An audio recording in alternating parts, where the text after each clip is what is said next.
Bimbo Oshin is a Nigerian actress and filmmaker who was born in the town of Ondo on July 24, 1971 with her late husband, Dudu Heritage.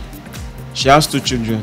She began her basic schooling at St. Anne's Primary School in Ondo and later transferred to Staff Primary School in Ile-Ife, Osun State. She continued her secondary studies at Girls Academy Sandgroves in Lagos State. Oshin earned a Bachelor of Arts degree in Philosophy from the University of Lagos, Akoka.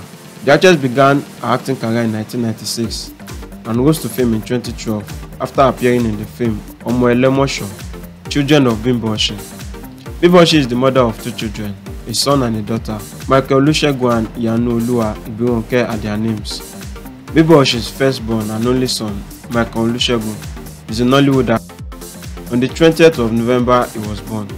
Bimbo Oshin's daughter, Iyanu Oluwa Ibironke, is the second child and only daughter of Nigerian actress Bimbo Oshin. She was born on the 20th of June